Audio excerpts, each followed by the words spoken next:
Good afternoon, everyone, and a very warm welcome to both our guests today. So for the second town hall today, we have two very experienced school educators and administrators with us here today. Dr. Sudha Acharya is principal of ITL Public School in Dwarka. She is also currently the chairperson of the National Progressive Schools Conference, which is an association of around 195 leading private schools here in India and in Delhi. Dr. Ashok Pandey is currently the director of Ahlcon Group of Schools here in Delhi as well. And he's also the chairperson of the Council for Global Citizenship Education.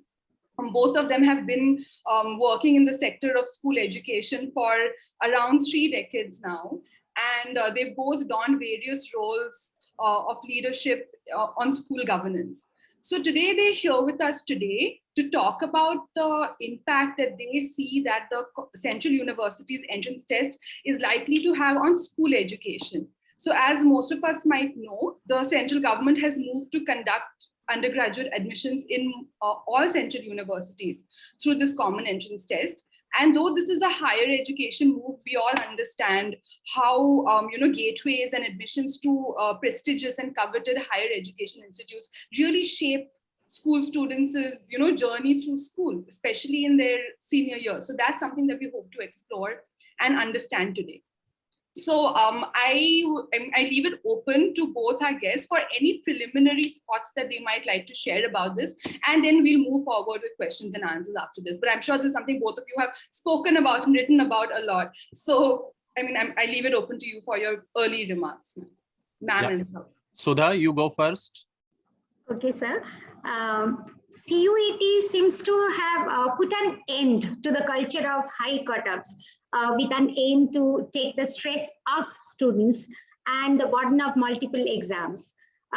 With concerns raised over 100% weightage to CUET scores, academicians are beginning to wonder whether it would, in effect, dilute the importance of board exam results or school education and create a whole new breed of coaching centers to help students get exam ready. So maybe NEP 2020 envisages CUET to relieve the stress of students in appearing for multiple universities, but NEP 2020 simultaneously focuses on semester-based board examination to do away with the one high-stake board examination. Like currently we have been conducting term 1 and term 2. So that was also a focus of NEP 2020. In 2010, when CUET, in another name, it was introduced already, and then only 12 universities started with. Now I think 14 universities are going for CUET, but now CUET is the only gateway to higher education. Moving away from board examination based on same NCERT books to go for one high-stake examination called CUET, and the score will matter again for branded college as students aspire for. And then Delhi University declaring that only 40% or just a pass mark in board examination will suffice for appearing in CUET and then go for higher education. So we have a lot of apprehension and concern. We have raised or voiced our concern also at different platforms, saying that this may dilute the implementation of NEP 2020. Like NEP also focuses on experiential learning, creative expression, art integration, a plethora of new initiatives, skill hub, innovation hub. So with this focus on coaching center, like today also I have got so many applications from parents that already they have scored 80-90% in term 1. So they have got the clearance there. So can they have non-attending status in class 12 and attend coaching center so that they'll be better prepared for CUET? Now parents are concerned that CUET is the only score which matters. Like science students, already they were going for NEET and JEE entrance exam for coaching. Now the whole platter is with the coaching center. We are making them available. With the Indian parents' psyche, we know how things will move. So that is my main concern here. Without proper consultative process, it could have been done, normalization or rationalization process for high cutoff with boards with that of CBSE could have been done. Unless we have uniform curriculum followed by the whole country, and rationalization process taking care with all stakeholders. Consultative process was not done properly. So that could have been worked out, and then CUET could have been implemented. We are not against CUET, but the timing is a question. This year, the batch, they have gone through 2020 through 10th board, 21, 11, again, term 1, 22, they are going to appear for term 2 examination in middle of the exam process. At the fag end of the academic session, again another exam has been declared. So how far it releases or relieves students from stress, that's the question. Ashok, so would you like to add to that? Yeah. Absolutely. So thank you, Sudha, for setting up the context. And I will just extend it by adding a couple of points. The first thing, of course, is that this thought of the combined university examination, entrance examination for these central universities was on cards for a very, very long time. And it was having multiple postponements and all that. So probably that was one pressure, that it has already been postponed for a long time. And therefore, let's have it now.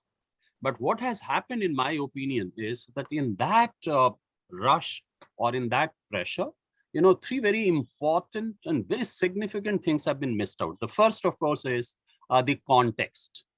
And context, as Sudha said, that the context this year, in the light of the preceding 2.5 years, was not the right time to do this. This is the first context.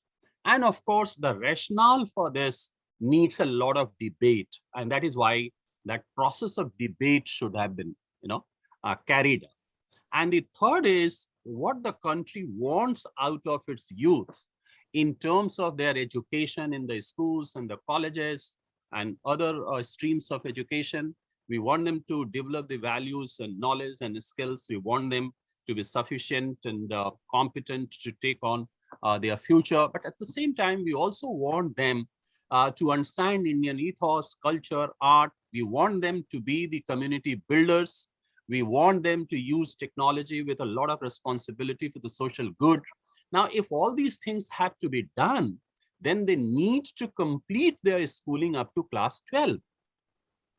And if we bring in this entrance examination with whatever good things it may have for the reasons that have been already cited, the one fear, as we see with the entrance exam for engineering and medicine and law and journalism and all that, that it has perpetuated this culture of poaching. And so much that the NEP has taken cognizance of it and has devoted several paras to say that how this culture of poaching has taken away the precious time of these students where they could have learned other values and skills and personality development. Now, by backdoor giving one more opening to this culture of poaching goes against the grain of NEP 2020. That is the concern we are showing. And so far, we have not heard any voices reassuring that, yes, we have done this, but we will ensure that the culture of poaching does not make a backdoor entry. So that is the only point of concern, that we so much, the few days ago, the Prime Minister said and congratulated the country that the entire country has embraced NEP wholeheartedly. Now, if we have embraced it wholeheartedly, and then the government itself brings in those things which will become the roadblock in the implementation, particularly on this thing, then who will be blamed for it? That is the question that we want to bring in the discourse so that that anomaly is rectified as early as possible. I have my question is that both of you have emphasized on a concern that what might be a result is a loss of holistic education, right? Absolutely. That a well-rounded education might be lost here. Sometimes it might seem like it might work the other way, that with this, with schools being relieved of the pressure of of the board exams, of all the stakes that are involved with the board exam, it might also create an opportunity, for schools to focus on holistic education instead of being driven through this, exam driven culture. What do you think about that? Schools might have more freedom actually. Yeah, so I would take it as a very important counterpoint, and it is welcome. But you see what the reality is. Has that reality worked with IIT exams? Has that reality worked with NEET exam? Has that reality worked with a score of other competitive examination? It does not. You see, and we have a complaint that students go to the IITs and they do not have any background knowledge on India's culture, India's freedom struggle, India's knowledge system. They have gone through a system. Of course, they are brilliant students. I'm not questioning that. But what has been the process? The process has been coaching, cramming, cracking, competition. So, if that is the culture we want to develop across the disciplines, that is a different thing. But tell me one thing, that if they know that they have to write CUET at the end of the 2 years, so why will they waste 2 years in developing all those skills that we are talking about and not prepare for CUET? And particularly when, in less than 3 days from the announcement of this, the model question papers have appeared on the market. The crash course offers are coming to the students in their inboxes, on their WhatsApp messages. So imagine what is going to happen in next 1 to 2 years. And therefore, this wishful thinking that schools will have more time for holistic education because there will be less pressure of board exam. No, there will be no less pressure of board exam. The board exam remains. The government has only talked about refurbishing it, redesigning it, coming out with out of the box ideas of assessment. So that will be there, and that does not reduce or increase the pressure per se. And therefore, I would not agree to this, that schools will have more time for holistic education and children will not go for coaching. I think that has not been tested so far. Yeah, I agree with sir. These days, parents are talking in terms of converting their students instead of learners to be strategists. They're talking that develop a strategy of learning. Just skim through board syllabus and concentrate on coaching, because they know that one score again defines their career prospects. So even if we continue with holistic education, we are talking about holistic progress card, creating learners profile, or all these innovation skills, everything. But parents think that they don't want to take that kind of risk. They want their children to have a safe career prospect, how they can get entry to professional courses. So they think that they are doing their best by sending their children to the coaching centers. But we have observed as out of our experience that these children are devoid of life skills. They do not have survival skills. They do not have that skill to take on challenges or converting challenges into opportunities. We have seen documentary like Kota Factory or on IIT Kharagpur, where reaching there, children understand that they do not have passion for the subjects. And as per Narayan Murthy, hardly any innovation, any original research paper originates from Indian side. So that is happening only because children are mechanically studying, preparing for coaching center, and they get the entry. But making a niche for themselves to be morally, socially responsible citizen of our country, giving back to society, will be at question if school education is diluted. Even though we continue with providing holistic education, equitable and inclusive education, parents' focus will be on the entry to professional label, which will really ensure career prospect of their children. And they think coaching center is the gateway, because now CUET is one high-stake examination, which is based on MCQs again.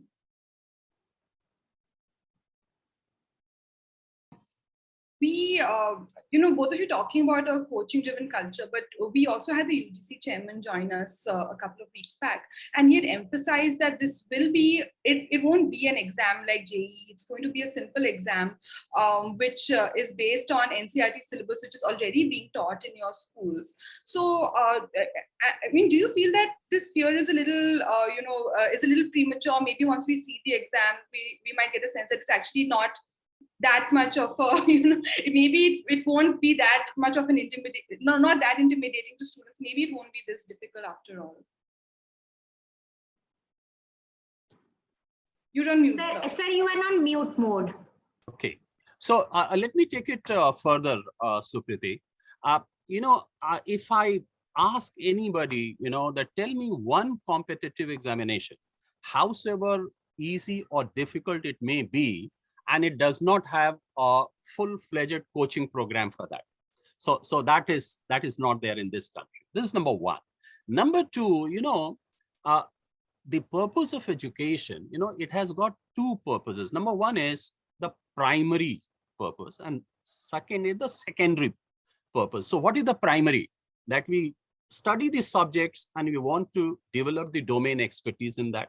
So if you are studying English or mathematics or science, we want to know its nuances, its formula, applications, etc.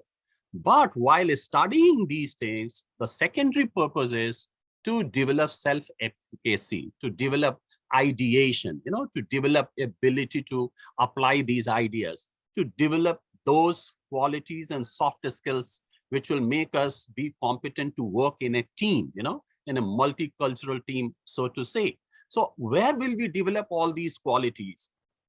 And this redesigning of the curriculum for class 12 and 11 and doing the semester-based examination was with this purpose only, that the entire content will be reduced to core essentials, and therefore those domain expertise through critical thinking, questioning, analysis, etc. will be developed, and then the free up time will be utilized for developing these skills which are so much important, to develop empathy, compassion, sensitivity, to think about the society, thinking about what I have to give back.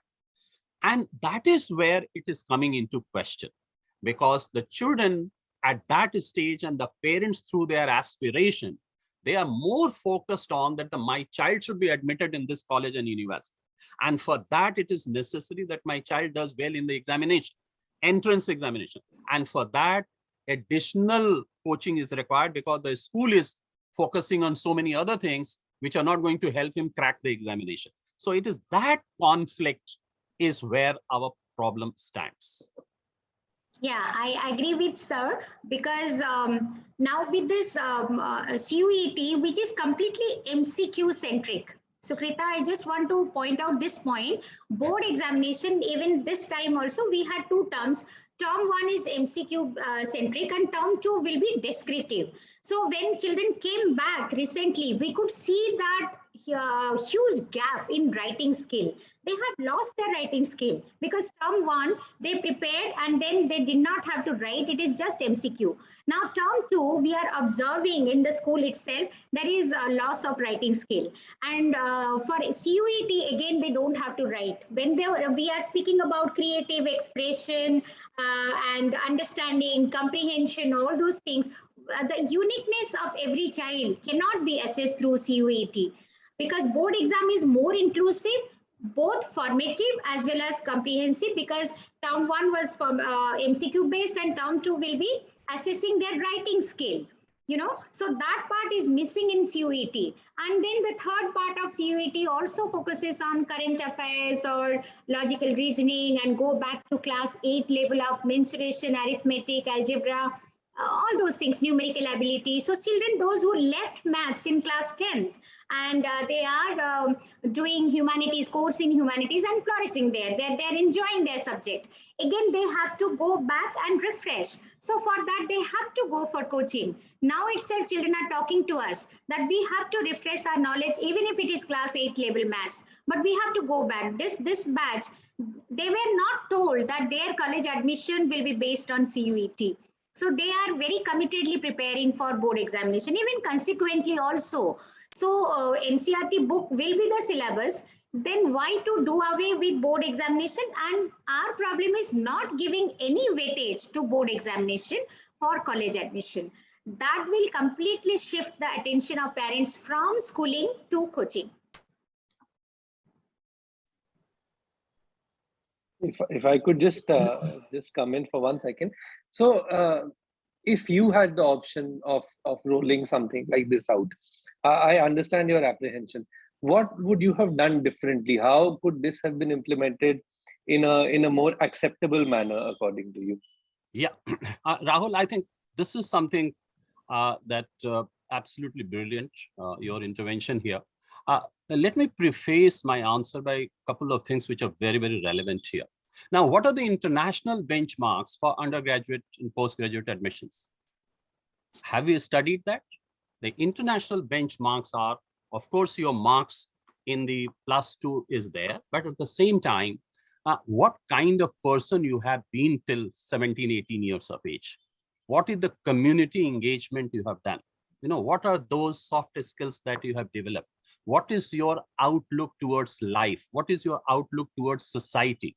What contribution you want to make? I think these things are assessed before you give the admission, right? So that is one benchmark.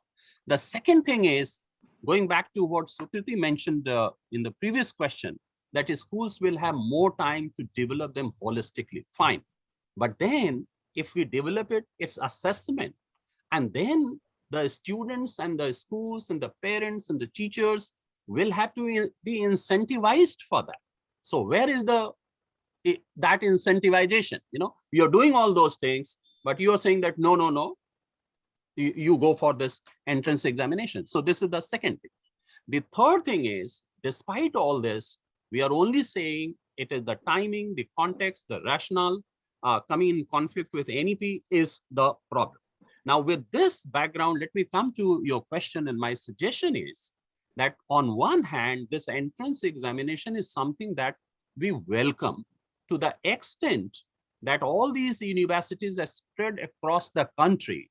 Now they will have students from spread across the country, right? And they will not become that very localized regional universities, as has become the character of our universities, unfortunately. So I think they will have pan-India, the India's diversity will be reflected there. Even for a foreigner coming to these universities, he or she will have the complete feel of India. Earlier, a university in the north, whether central or otherwise, a foreigner coming will have an experience of culture of only that place. So to that extent, it is fine.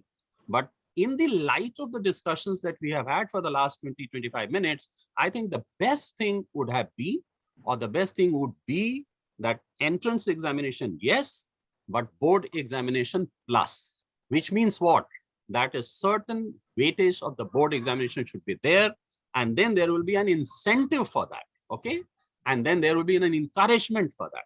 Otherwise, there will be a complete indifference and refrain from the board examination.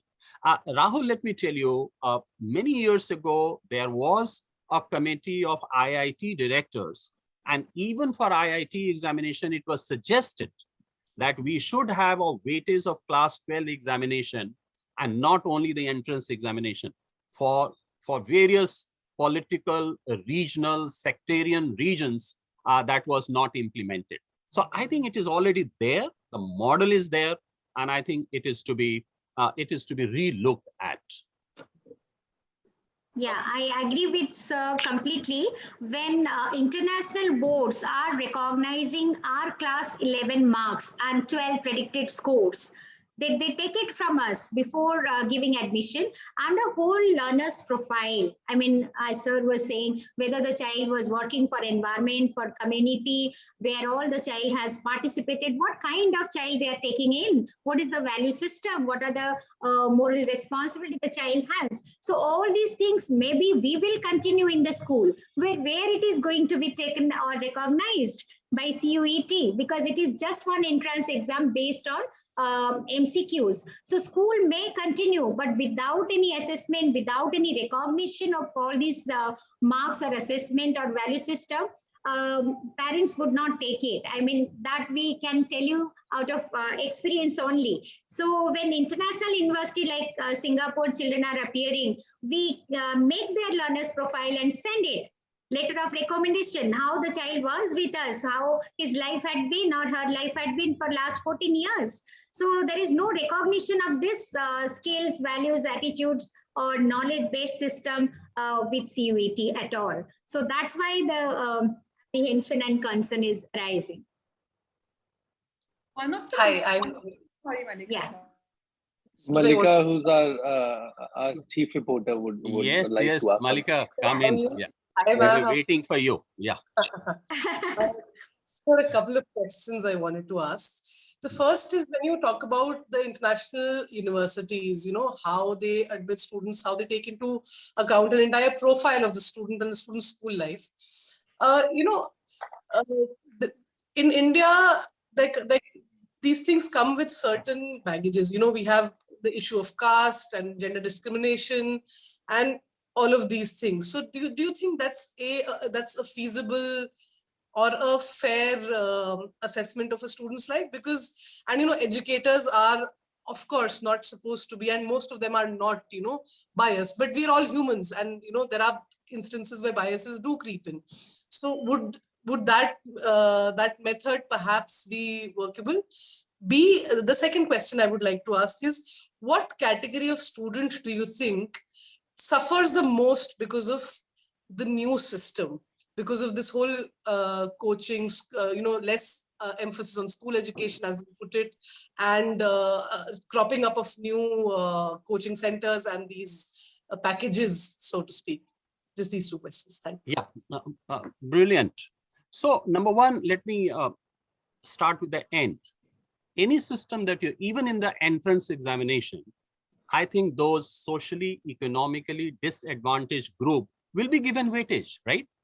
I mean, the cutoff for them will not be the same as the cutoff for general category. So that is there, that is accepted, and that should be there. The marginalized class, socioeconomically developed class, even for girls also, especially needed children, I think we have catered to their special needs. Perfectly fine, fair enough.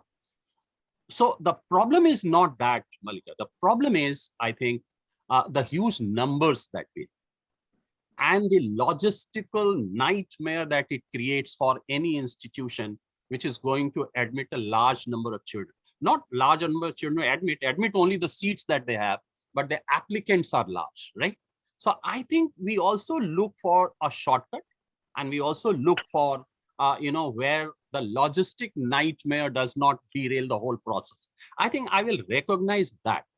Number two, you know, every student, learning profile for every student, and then the student belonging to a particular category will go in that category and will have the benefit of consideration or reservation and whatsoever.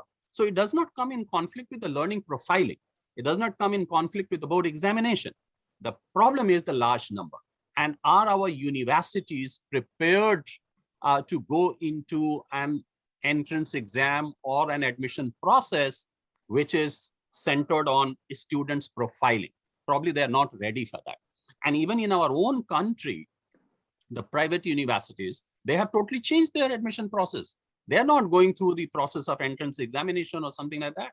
They take your board examination, then they have a group discussion, then they have some other means of assessing your profile. They want what contribution you have made. So I think I would only agree to the extent that the large number is our problem, but the problem of large number should not be, you know, tried to be overcome by a shortcut methodology. I think we have to take help of technology. We have to take help of other tested methods of discovering what is there in the child and what the child wants to do and what the child should do. I think we have not tried those. You know, we are technologically, we are advancing, but we are not making use of technology in problem areas like this. So that is where I come from. Yeah, in my view, Malika, I'll start from your second question, who will be the worst affected? In my view, girl children from underprivileged class will be the worst affected. If a parent has one boy or one girl, boy maybe will go for coaching center and girl will be deprived of, what we see out of our experience. So children are coming from different socio-cultural background, geographical identity, even gender identity with special need. But we have seen that always girl children, even now also we are talking about, parents are talking about EWS classes with us, also economically weaker section. So girl children will be affected, sending them to coaching center, coming to school and appearing in board exam, again sending them to coaching center would be a Herculean task for them.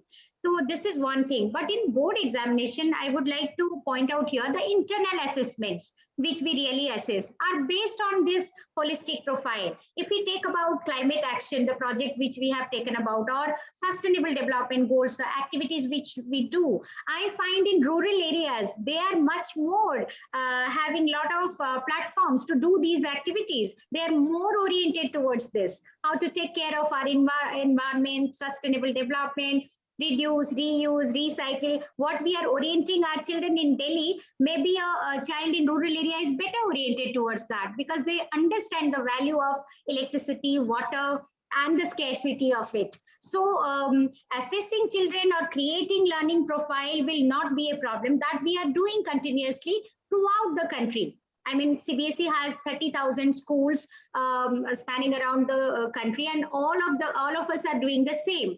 But I think girl children will be worst affected by this CUET exam for coaching and all. Yeah, Malika, your second question, let me tell you, the girls' children, as Sudha says, are absolutely fine. The children who will not have the benefit and access to coaching, they will suffer. But the third most affected class would be the same children that we are showing our concern with, the children from socially and economically disadvantaged group. You see, I mean, where will they get the benefit of coaching? And even if they have some seats reserved, their number is also so large that most of them will not reap the benefit of that. When we were talking, I mean, in the run-up to this announcement of CUET, at least in Delhi and Delhi University, the principals and DU administrators were really keen on this because they were talking about the imbalance between different boards, about how different boards mark their students, and you're both educators from CBSE schools. Is this something that was a concern amongst you and the parents of your students as well? And I mean, do you think that this needs to be addressed in other ways apart from CUET, since you both seem to not be very sure about, whether this addresses the issues at hand? Yeah, so this was also a problem because all the boards, for reasons known best to them, they were, normalizing their marks, okay, or modifying their marks, at the end of the whole result, depending upon, and there was for some very good reasons also, let me tell you, because they themselves recognize that one examination as it used to happen before is not a sure shot indication of a child's learning ability or a child's proficiency, right? So this was one recognition. The second was there were problems with the question paper, there were problems with the evaluation, and therefore, and then there is years of data on how the students have performed year on year. And therefore, if the board, any board sat on the results of that year and it did not align with the previous years, and there were some problems with the question paper and evaluation, etc., then they utilized their discretion in their wisdom to normalize the marks. So that was there. But then I must tell you here, in all honesty, sincerity, and responsibility, that there was some kind of unwritten competition among the boards also, okay? That who is modifying it to the best advantage of the students. So I'm putting a very careful words here, right? But then as a result of that, the impression outside the board went that some boards are very lenient and some boards are very strict, and therefore the children coming from various boards, there is no equity of that. But then there is an answer to that also.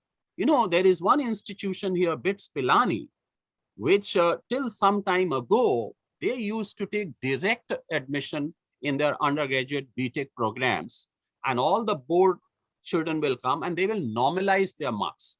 And you know, the one way of normalizing was like this, that if one board has got 85% at the highest and the another has got 95% at the highest, both of them will be treated as 100%. And then likewise, all the marks will be normalized.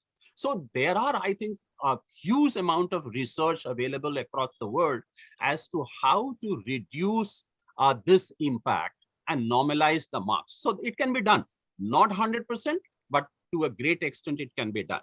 So I think there was a room to rectify it through other means also. But anyway, that is not the discussion here. But answer to your question is that yes, we were concerned about it. Definitely, I agree with sir, because Delhi students were going outside Delhi to study in Bombay or in Bangalore, Christ and other colleges. And most of the children were coming from southern part of India and taking admission in Central University of Delhi. That was a concern, of course, but I also agree if proper consultative process would have been followed to normalize and rationalize the marks or percentage of all the boards with that of CBSE as a central board, it could have been worked out. But not giving any weightage to CBSE examination would not solve the problem. Yeah, Rahul. Aranya, our education correspondent Aranya would like to ask a few questions. Aranya.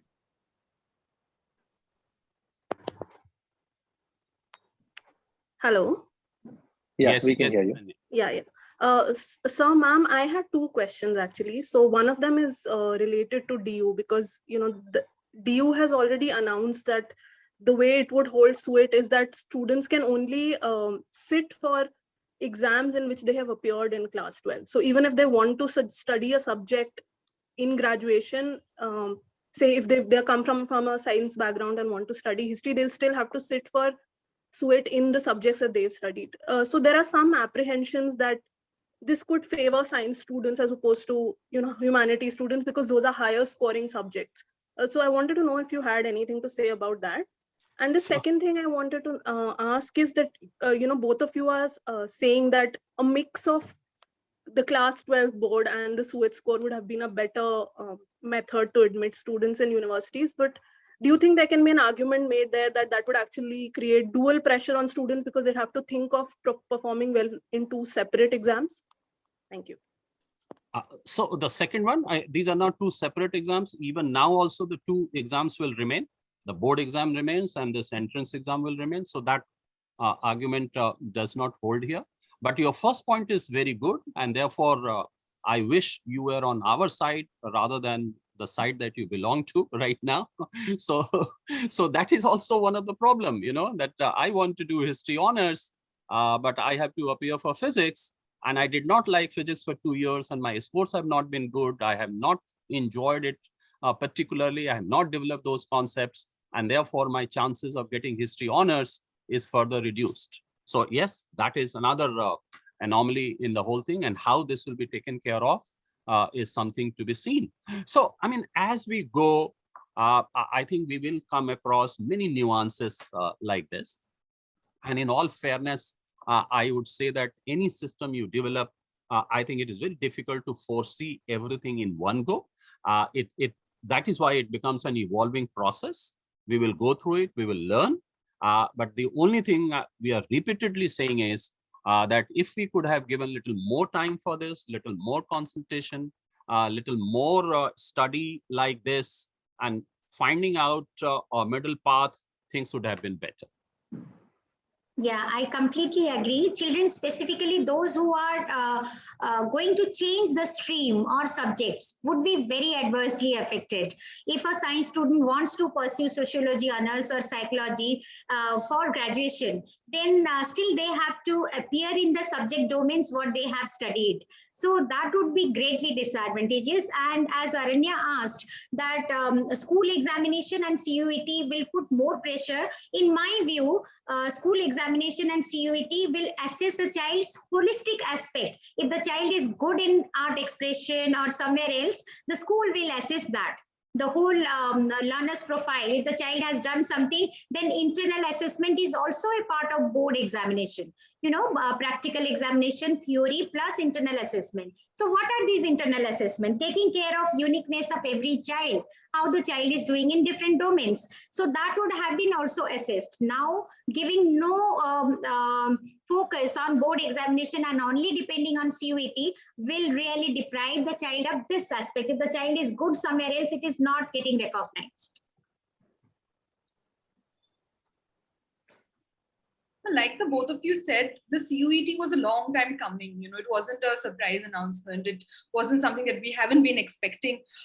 You all also must have been in the loop in some way. What were your expectations and what happened? Because like you said, you're not opposed to the CUET, but you seem to be opposed to it in this current form. We are actually opposing the timing, very timing. This batch has lived through pandemic. They have had enough of grief, loss, trauma during these 2 years, and coming back to school, dealing with and bringing back their resilience. They're dealing with their mental health also, a lot of things to deal with. And in the middle of the academic session, towards the end, when they're going to appear in one of the examination, then another exam is declared. So it could have been done next year with a lot more consultative process, I think. Then it would have been wisely implemented, and all these aspects, what we are talking about, changing stream, changing subject, could have been taken care of, and normalization of board marks, all these things could have been done if we would have implemented it next year maybe. We feel that it has been done very hastily this year. That is the major concern. Yeah, and otherwise also, we know CUET, we welcome CUET. We are not against CUET as such as a concept. yeah, absolutely. And also, Sukriti, the assumptions, at the back of it to introduce it immediately and this year and so on and so forth, I think there were certain assumptions made, which I think are not fair. So what were the assumptions? That look, these children have studied online, one examination has happened online, and therefore the marks are not very authentic. And then the board exam will happen again, that marks are not authentic. Some boards will give more marks, some will give less. Why to make these assumptions? For years together, we have lived with the same examination, with the same mark, with the same board performance. And therefore, to make that as a reason or a rationale for introducing it all of a sudden is something which also I think is a problematic area. Would anyone like to ask any non-CUET questions? I think Rahul had said he wanted to. No, I have several questions. No, so I want to go back to we spoke about coaching in the beginning. I mean, you're right. It's been out of control in medical education, in IITs, and now we fear it will come into CUET. As educators, do you think there is a need for some sort of regulation in this industry, given these hubs that we see, in parts of the country where there are thousands of students coming, many taking loans, many, almost bankrupting their families in the process. Do you think there is at least some, we need to start having a conversation about how to regulate or at least approach this industry? Yeah, I mean, Sudha, would you like to go first? Yeah. 2-3 years back, the whole question pattern of NEET and JEE also undergone a change. Because of this coaching center and coaching culture, it was decided that the question pattern will be based on NCERT and application part, which we call higher order of thinking questions, problem solving or critical thinking based questions. So I have seen out of my experience, all my last 2-3 years, those who are doing their course in Delhi IIT and being science topper of CBSE also, they attended school regularly. They said that, ma'am, attending school regularly cleared our concept, theoretical understanding, concept clarity. Because coaching center is never towards giving you understanding and clarity. They are based on strategies, how you can crack an exam, continuous practice on numerical questions or something like that. They won't tell you the derivation, the application, and applying the knowledge in unfamiliar situation. Those parts will not be done in coaching center. So some rationalization was done 2-3 years back on the question pattern, and it has helped children also. What I see that in my school, at least I see those who are attending school, at least 80% attendance, they're doing very well and they're successful also. And those who do not attend school at all, there is no guarantee that they'll get very good rank in these professional examination. So yes, of course, little regulation is required, but now we see parents, there is a competition, instead of sending them in class 11, they have started sending children right from class 6. Means they are taking the decision what their child is going to do after 4-5 years. So mostly here the counseling should be done to the parents that are not giving or imposing their own aspirations on their students and carving out their career path as per their aspiration maybe. So some regulation is required, but it's very difficult unless our parents, they understand the child's hope, aspiration, uniqueness, and the determination to achieve something. Yeah. Rahul, Yes. Give me a couple of minutes. I'll tell you some very interesting things. Please, so one please. very quick anecdote.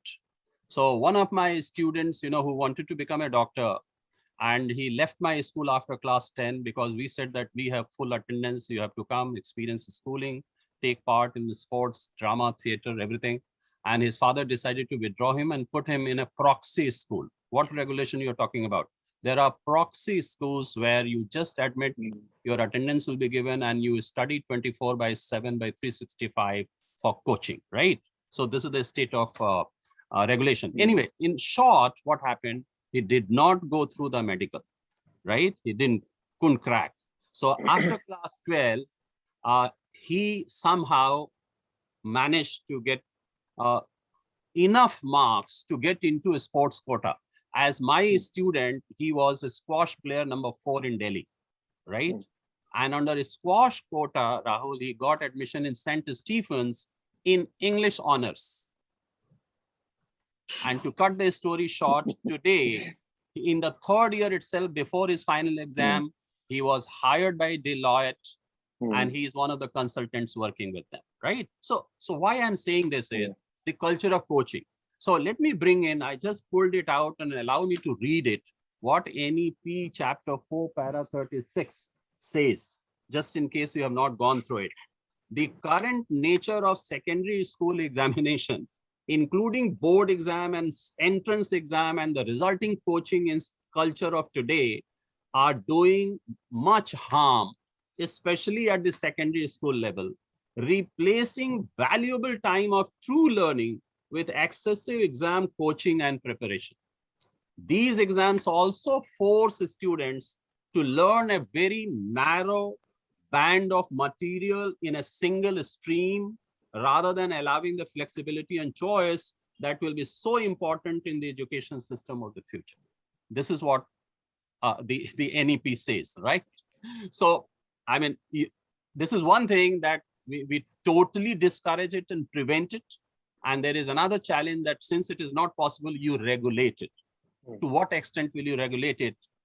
When Sudha rightly said, it started for 12th, it came to 11, and now it has moved back to class 6. The coaching institutions are tying up with the schools to start this coaching right at class 6. Sorry. And as sir said, sir, now dummy schools are blooming. Having one classroom and they have 900 students. So I use the word proxy. Yeah, non-attending school, and I mean they have 500, 600, 700 students. When our teachers go for practical exam, they have not seen the lab even. They come for exam and they appear through. So what kind of regulation? This can be regulated by the system.